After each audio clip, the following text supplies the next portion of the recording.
So as the sun dipped below the skyline this past Thursday, we gathered together, as Rabbi Lizzie mentioned, to celebrate Purim.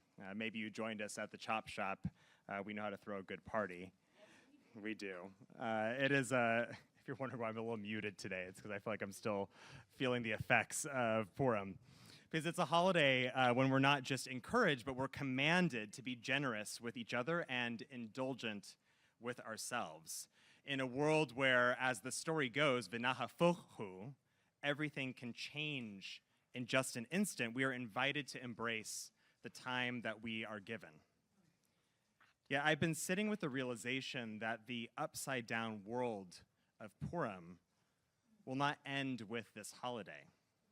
We find ourselves at a time when unelected and unqualified demagogues have been given the keys to the kingdom, when bad policies are proposed as our best option, and people with no power find their lives and their livelihoods in the hands of those who at best don't care about them, but at worst wish them harm.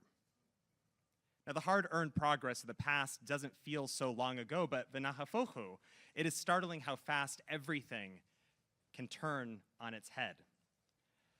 Now, concerned that people might consider the story of Purim as a relic of history, the Baal Shem Tov, a Hasidic master, advised that it should actually be read as a cautionary tale of what might happen in our own time. And today his warning feels painfully true.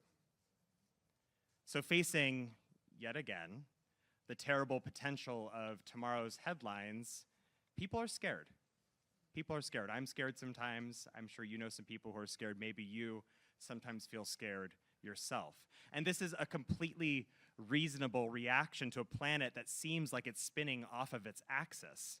And so feeling like we and everything we know to be true is about to come tumbling to the ground around us, we instinctively look for something solid, right? Something stable to hold on to.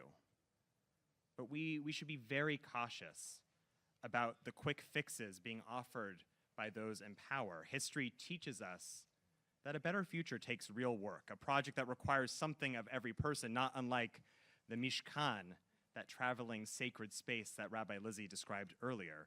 It rarely relies on the will of a single charismatic leader. Now, when we open the Torah this Shabbat, as Dahlia so beautifully described, we read about the creation of the Egel Zahav, the golden calf. The story goes like this. The Israelites are camped at the base of Mount Sinai. They had only just been released from slavery in Egypt, and having been slaves for centuries, there was no one alive.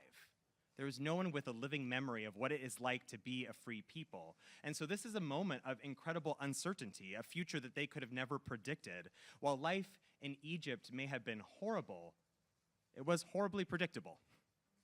And just as Nahafochu, everything in their world has been turned upside down, Moses, the only one who knows where they are and where they are going, disappears to consult with God on a mountain for 40 days.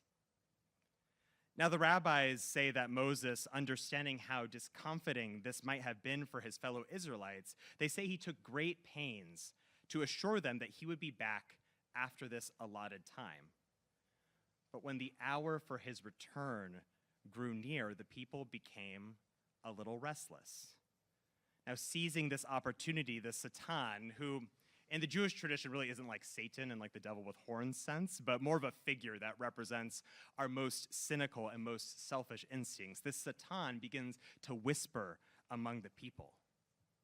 Did Moses mean he would be back on the 40th day or the day after 40 days? What if Moses isn't coming back? Maybe he's left us. Maybe he's abandoned us. Maybe he's dead. And so in a panic, the people turn to his brother Aaron and they say, "Come, make for us a God who will lead us out of this place. For that guy Moses, the one who brought us out of Egypt, we don't know what's happened to him." And so Aaron collects all of their gold earrings and he melts them down and he casts them in a mold and makes the golden calf. And gathering the Israelites around him, he exclaims, "This is your God, O Israel, the one who has led you out of the land of Egypt." Now, the creation of the golden calf nearly ruptures the Israelites' relationship with God, and it takes some persistent intercession on Moses' behalf after he regains his own composure to repair it. In some ways, this is a failure of faith, but I believe it's a failure of faith that is completely understandable. The Israelites found themselves in unprecedented times. The golden calf was an attempt to create something familiar in an unfamiliar landscape, an idol not unlike the ones they crafted for their Egyptian taskmasters. And it must have felt really, really good in the short term. They could see it. They could touch it. Yet even if Moses had never come back down from Mount Sinai, we also know that this idol could have never led them to the promised land. So I'm sure that many of you have been following the story of Mahmoud Khalil. For those who are not familiar, Khalil was a prominent student leader in the pro-Palestine campus protests at Columbia University this last year. And this past Saturday, he was taken from his home by U.S. Immigration and Customs Enforcement, ICE agents, without having been charged with a crime. To be clear, detention without cause is illegal. Initially, they were acting on orders from the State Department to revoke his student visa based on Trump's recent executive order to deport foreign students who promote anti-Semitism on campuses. And so when Khalil informed them that he was not, in fact, here on a student visa, but was a green card holder married to an American citizen, the ICE agents said that they were revoking that status as well. His deportation has been temporarily stayed by a Jewish judge, I might add, to review its constitutionality. Now, some Jews, particularly those on the center and right, celebrated his arrest. Jonathan Greenblatt, the CEO of the Anti-Defamation League, was quick to applaud the detention of Khalil, and he was joined by large organizations like the Orthodox Union and Moms Against Campus Anti-Semitism, who have been asking their members to collect information on student activists and submit it to ICE. Greenblatt has said that the hate we as Jews face today require a brave and bold response, and perhaps this is it. Now, personally, I think it's understandable why a Palestinian student might have found themselves on the front lines of Palestinian solidarity this past year and a half. And I know people in our own community, other Jews, who have discovered meaning and purpose in these movements.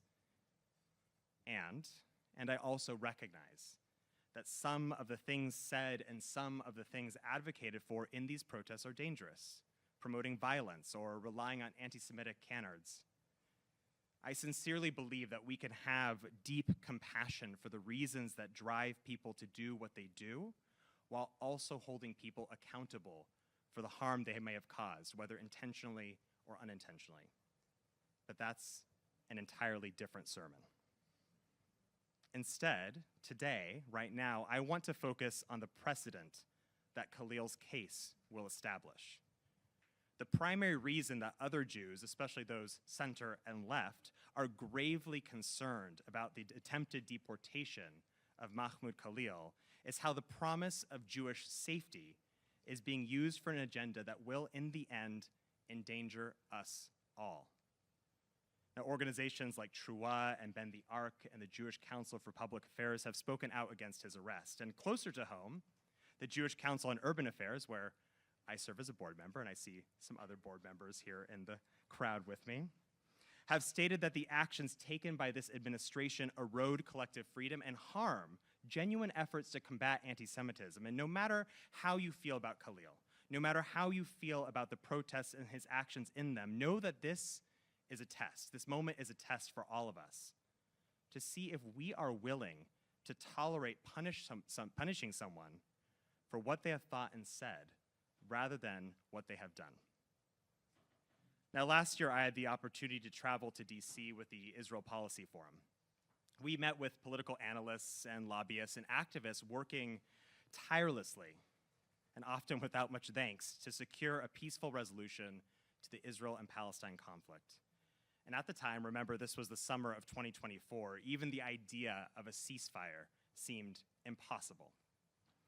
Near the end of our trip, we sat down with representatives of both the Harris and Trump presidential campaigns. And now the latter spoke to us off record, so I'm not going to name names here. But I will never forget when a senior advisor to this current administration proudly declared that the fight against anti-Semitism would be levied against our universities and their students. The University of Michigan, he asked, gone. Columbia, gone. UCLA, gone. There is no doubt that anti-Semitism is a problem.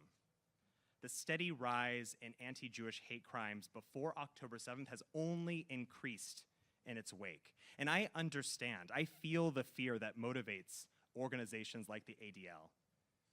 Yet weaponizing the fight against anti-Semitism to target other minority communities, especially those long hated by this administration, in this case immigrants and Muslims and Arabs, or to dismantle the institutions that serve as vanguards of liberal democracy will eventually harm us as well. To paraphrase the famous poem by Pastor Martin Niemöller, who wrote his original composition in 1946, first they came for the communists. And maybe that felt okay, because we often found ourselves on opposite sides of the picket line. And then they came for the socialists. That one sat a little less comfortably with us because we didn't always agree, but sometimes they had good ideas, right? But then they came for the trade unionists, and I knew a guy, right? He sat next to me at shul. We always spoke well to each other. We got along. And then, finally, of course, they came for us, and there was no one left to speak for me. Amy Spitalnik, who runs the JCPA, said that any Jew who thinks this is going to start and stop with a few Palestinian activists is fooling themselves. Our community should not be used as an excuse to upend democracy and the rule of law. Trump has made an idol of our safety, proposing that deporting the un-American and defunding the institutions that harbor them is the golden solution for all of our problems. And while it may help some of us feel a little bit safer now, it's not going to lead us out of this wilderness. In fact, I believe it will push us so much further into it. For example, a few days ago, Jelani Cobb, the dean of Columbia's journalism school, right, this is one of the top journalism schools in the nation, advised all of their international students that they should not write about Khalil or write about Israel or Palestine or the Ukraine. The attempted deportation of Mahmoud Khalil is a direct assault against the freedom of speech guaranteed by our Constitution, one that exists hand in hand with the freedoms of conscience and assembly that not only protect our right to speak our mind, whether through writing or through protest, but are the foundation on which a thriving American Jewry has flourished. Our history so painfully teaches us that we have never done well where illiberalism and anti-democratic tendencies have taken hold. Where books have burned, so have Jews. And so perhaps it's tempting to think, well, I didn't vote for this, and maybe you didn't. Yet because these actions are being done in our name, we must all take responsibility, left, right, and center. There is this moment when Moses comes down from Mount Sinai and he marches through the camp to confront his brother Aaron, who is standing next to this golden calf, and he says, "What have you done?"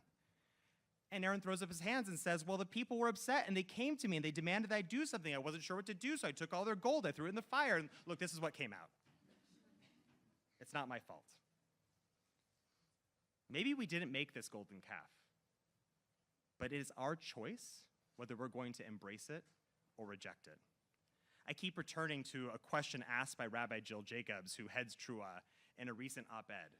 She asked, will we allow our community to be used as a wedge to dismantle democratic norms? I might amend this question to ask us, can we afford it? We must not think that proximity to power is going to save us when that power serves nothing but itself. And Trump, like King Ahasuerus of the Purim story, is clearly motivated by some self-interest here. There is a moment in that story when Mordecai confronts his cousin Esther, who is now living in the king's harem. He has just learned of the plot to kill all Jews in Persia and hopes she'll use her position in the royal court to prevent it. And she demurs. It's too dangerous to approach the king without an invitation. do not imagine, Mordecai warns, that you, of all Jews, will escape with your life just by being in the king's palace. In a world that is upside down, it can be so hard to discern which way is forward.